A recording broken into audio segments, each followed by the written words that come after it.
नमस्कार दोस्तों, आशा करता हूँ कि आपको सिंहासन बत्तीसी की कहानियाँ पसंद आ रही होंगी। दोस्तों, अभी तक आपने 10 कहानियों के बारे में जाना कि राजा भोज को अलग अलग पुतलियों ने विक्रमादित्य की महानता की 10 कहानियाँ सुनाई। दोस्तों, आज 11वीं पुतली त्रिलोचना राजा विक्रमादित्य की कहानी सुनाने जा रहे हैं। ज़्यादा देर न करते हुए कहानी की तरफ बढ़ते हैं। राजा भोज हर दिन की तरह तैयार होकर सिंहासन पर बैठने के लिए राज दरबार पहुंचते रहे और हर दिन दिव्य सिंहासन की सुंदर पुतलियां जागृत होकर उन्हें टोकती रहीं, पर पुतली उन्हें राजा विक्रमादित्य के त्याग और शौर्य की अतुलनीय गाथा सुनाकर सिंहासन पर बैठने से रोक देती हैं।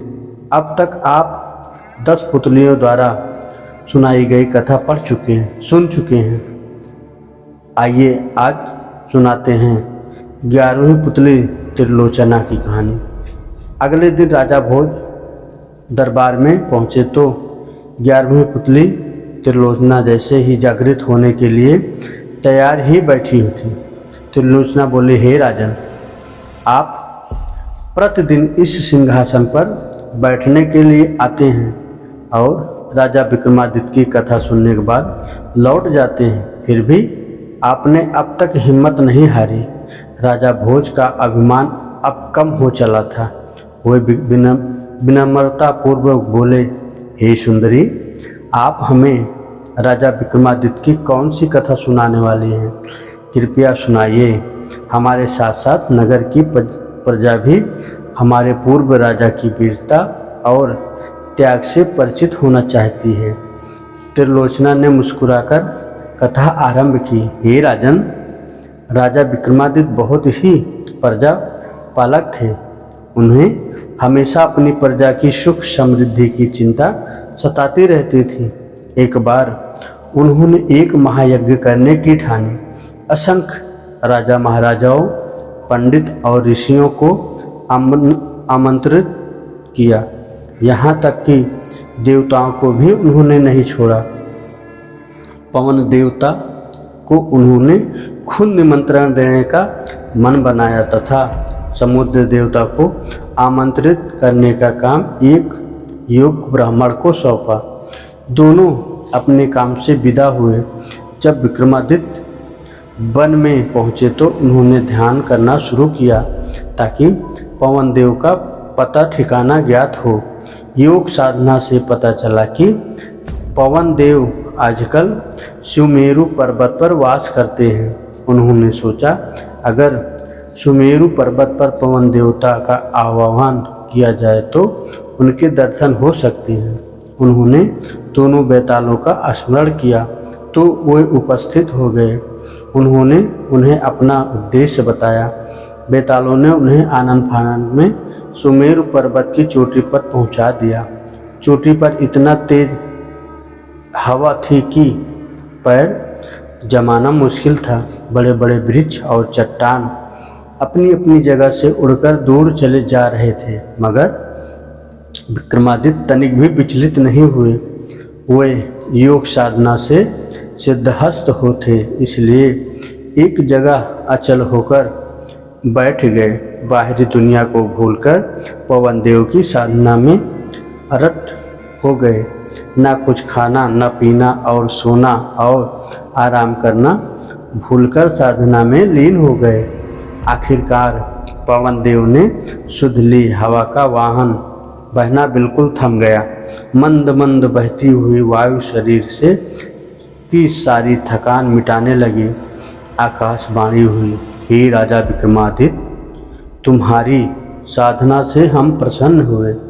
अपनी इच्छा बताएं। विक्रमादित्य अगले ही क्षण सम्मान अवस्था में आ गए और हाथ जोड़कर बोले कि वे अपने द्वारा किए जा रहे महायज्ञ में पवन देव की उपस्थिति चाहते हैं। पवन देव के पधारने से उनके यज्ञ की शोभा बढ़ेगी। यह बात विक्रमादित्य ने इतना भावुक होकर कहा कि पवन देव हंस पड़े। उन्होंने जवाब दिया कि सशरीर यज्ञ में उनकी उपस्थिति असंभव है। वे अगर सशरीर गए तो विक्रम के राज्य में भयंकर आंधी तूफान आ जाएगा। सारे लहलहाते खेत, पेड़ पौधे, महल और झोपड़ियाँ सब की सब उड़ जाएंगी। रही उनकी उपस्थिति की बात तो संसार के हर कोने में उनका वास है, इसलिए अप्रत्यक्ष रूप से उस महायज्ञ में भी उपस्थित रहेंगे। विक्रम उनका अभिप्राय समझकर चुप हो गए। पवनदेव ने उन्हें आशीर्वाद देते हुए कहा कि उनके राज्य में कभी अनावृष्टि नहीं होगी और कभी दुर्दक्ष का सामना उनकी प्रजा नहीं करेगी। उन्होंने विक्रम को कामधेनु गाय देते हुए कहा कि इसकी कृपा से कभी भी विक्रम के राज्य में दूध की कमी नहीं होगी। जब पवनदेव लुप्त हो गए तो विक्रमादित्य ने दोनों बेतालों का स्मरण किया और बेताल उन्हें लेकर उनके राज्य की सीमा तक आए। जिस ब्राह्मण को विक्रम ने समुद्र देवता को आमंत्रित करने का भार सौंपा था, वह काफ़ी कठिनाइयों को झेलता हुआ सागर तट पर पहुंचा। उसने कमर तक सागर में घुसकर समुद्र देवता का आवाहन किया। उसने बार बार दोहराया कि महाराज विक्रमादित्य यज्ञ कर रहे हैं और वह उनका दूत बनकर उन्हें आमंत्रित करने आया है। अंत में समुद्र देवता असीम गहराई से निकलकर उसके सामने प्रकट हुए। उन्होंने ब्राह्मण से कहा कि उन्हें उस महायज्ञ के बारे में पवन देवता ने सब कुछ बता दिया है कि वह पवन देव की तरह ही विक्रमादित्य के आमंत्रण का स्वागत तो करते हैं, लेकिन सशरीर वह सम्मिलित नहीं हो सकते। ब्राह्मण ने समुद्र देवता से अपना आशय स्पष्ट करने का सादर निवेदन किया तो वे बोले कि अगर यज्ञ में सम्मिलित होने गए तो उनके साथ अथाह जल भी जाएगा और उनके रास्ते में पड़ने वाली हर चीज़ डूब जाएगी। चारों ओर प्रलय ही की स्थिति पैदा हो जाएगी, सब कुछ नष्ट हो जाएगा। जब ब्राह्मण ने जानना चाहा कि उनके लिए क्या आदेश है तो समुद्र देवता बोले कि वे विक्रम को साकुशल महायज्ञ संपन्न करने के लिए शुभ कामनाएं देते हैं। अप्रत्यक्ष रूप से यज्ञ में अघोपति विक्रम ने उन्हें महसूस करेंगे, क्योंकि जल की एक एक बूंद में उनका वास है। यज्ञ में जो जल प्रयुक्त होगा उसमें भी वे उपस्थित होंगे। उसके बाद उन्होंने ब्राह्मण को 5 रथ और 1 घोड़ा देते हुए कहा, मेरी ओर से राजा विक्रम को यह उपहार दे देना। ब्राह्मण घोड़ा और रत्न लेकर वापस चल पड़ा।